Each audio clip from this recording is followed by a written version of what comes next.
Quoi alors? Tu bosses? Boulot. T'as du retard. Tu permets? J'ai une vidéo tournée là. Je suis occupé. On verra après. Hello, c'est Olivier. Merci de me retrouver sur ma chaîne. Comme vous le savez, je suis auteur, mais pas que. Je vais vous montrer ça dans quelques minutes. A tout de suite. Si vous vous lancez dans l'écriture, que vous souhaitez être auteur, mais que un jour, pour X raisons, j'en sais quelque chose, vous vous trouvez en panne d'inspiration, que vous avez le syndrome de la page blanche, eh bien, faites une pause. Mais faites de façon à ce que celle-ci ne soit pas trop longue non plus, pour que lorsque vous reprendrez, vous ne perdiez pas le fil. La page blanche, ou le syndrome de l'imposteur aussi, que l'on peut appeler, je l'ai actuellement. J'ai beaucoup de mal à rattaquer le livre actuellement. J'ai un blocage. J'arrive à sortir quelques lignes, mais j'ai un blocage, des doutes. Si cela vous arrive, et que vous avez un autre hobby, une autre petite passion, dans ces cas-là, lancez-vous dans celle-ci. Cela vous permettra, lors de votre pause, de vous vider l'esprit et de vous occuper d'une autre façon, jusqu'à la reprise de vos écrits. Comme je l'ai dit au début de cette vidéo, je suis auteur, mais pas que. C'est-à-dire que j'ai une autre passion, que j'avais quelque peu délaissée, qui est le modelage, le façonnage, la sculpture, à base de plâtre. Je fais des objets, utilitaires ou non, des figurines, des animaux, tout cela avec mes petites menottes. Je vous présente donc avec quoi je travaille en fait.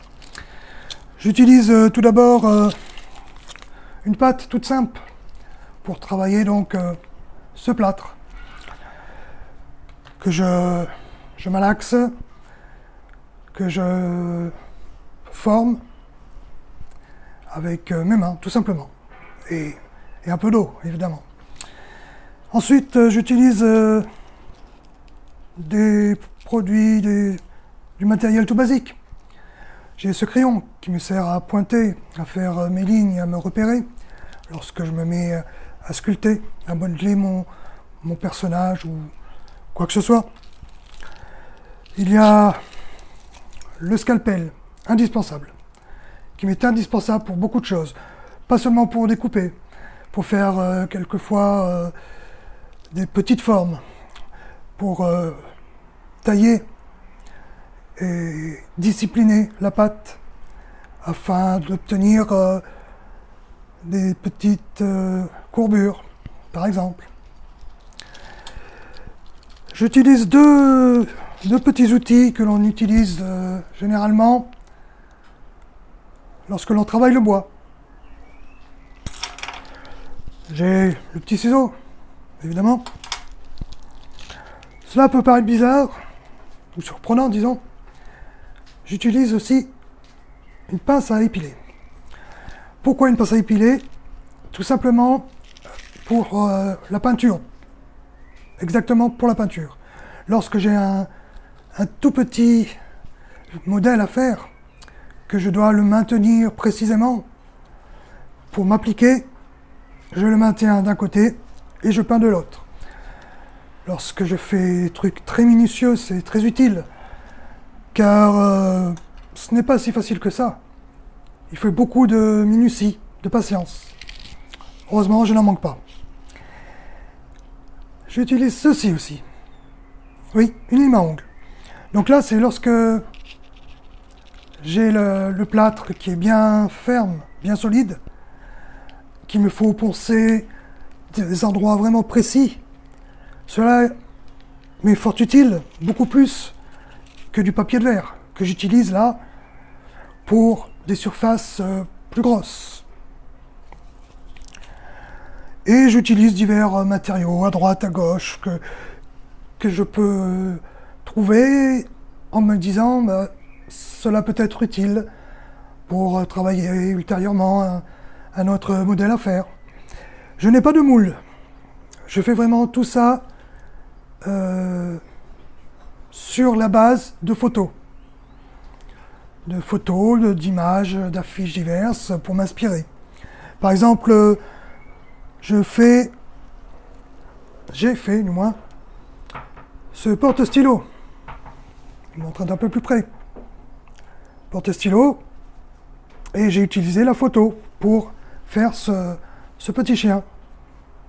Voilà, c'est un exemple. Donc c'est tout, vraiment c'est tout du fait main, du modelage à la précision, à la peinture, et après je vernis. Donc pour ce qui est de vous montrer la peinture, j'utilise de la peinture déco. Voilà, toute simple, mais qui fait très bien. Et pour le final, lorsque tout est peint comme souhaité, pour le finir, pour stabiliser la peinture, il y a le vernis. Dernièrement, j'ai fait ces deux modèles pour le plaisir. Pour le plaisir, voilà. C'est pour mon petit plaisir personnel, je me suis mis à faire cela. Donc Homer Simpson, c'est le personnage de Scream que vous avez reconnu. Voilà pour ce qui est donc de ma seconde passion, celle dans laquelle je me lance lorsque je veux faire une pause lors de mes écrits. Cela me fait beaucoup de bien aussi. C'est un plaisir. Voilà, je vous ai donc parlé de ma seconde passion.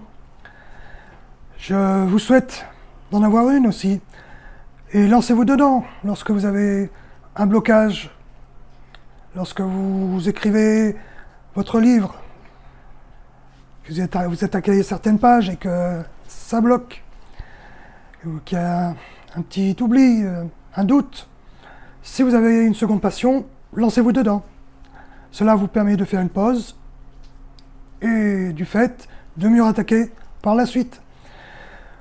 Je vous ai montré les petits personnages que je faisais. J'en ai d'autres aussi en tête. J'aime beaucoup, par exemple, les films d'horreur.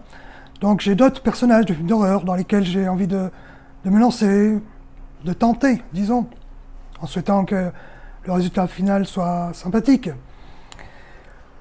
Je ne vous ai pas fait de vidéo démonstrative, mais si cela vous intéresse, si vous le souhaitez, je peux le faire.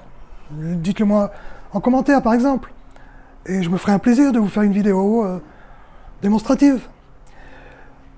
Donc là, je n'ai pas parlé de livres, je n'ai pas parlé d'où j'en étais, du fait, comme je vous l'ai dit, que j'ai un petit souci de blocage, de doute. Donc je me suis dit, pourquoi ne pas rebondir et parler de cette seconde passion. Je souhaite vous remercier de m'avoir suivi jusqu'au bout, souhaitant que la vidéo n'ait pas été axée sur les livres, sur ma vie d'auteur. Ça a changé un petit peu et peut-être que cela vous aura plu. Je vous remercie beaucoup de m'avoir suivi jusqu'au bout. Je vais revenir sur une petite chose que je vais vous présenter. Voilà. C'est le dernier livre que je viens d'avoir, qui s'appelle Les histoires folles et horrifiques, un livre d'Adeline Rojo. Je viens tout juste de le recevoir, je ne l'ai pas attaqué, mais c'est un livre qui promet. Je pense que âmes sensibles s'abstenir, voire ceux qui ne sont pas fans de ce genre d'ouvrage. Mais je vous en parlerai lorsque j'en aurai fini. Voilà. Pour aujourd'hui, c'est fini donc. Cette petite vidéo n'a pas été bien longue. J'espère qu'elle aura été malgré tout appréciable. N'oubliez pas de liker, c'est toujours agréable, ça fait plaisir, c'est sympathique, ça motive un peu. Abonnez-vous, comme je le dis à chaque fois, pour les vidéos précédentes, et celles à suivre. Prenez bien soin de vous, surtout, dans ces périodes. Il fait beau, tout a réouvert, mais on ne se relâche pas. Il faut penser à soi et aux autres. Je vous dis à très bientôt. Continuez à écrire si vous le pouvez. Allez chercher l'inspiration ou faites la pause. Vous rebondirez d'autant plus facilement par la suite. Merci beaucoup. Ciao, ciao.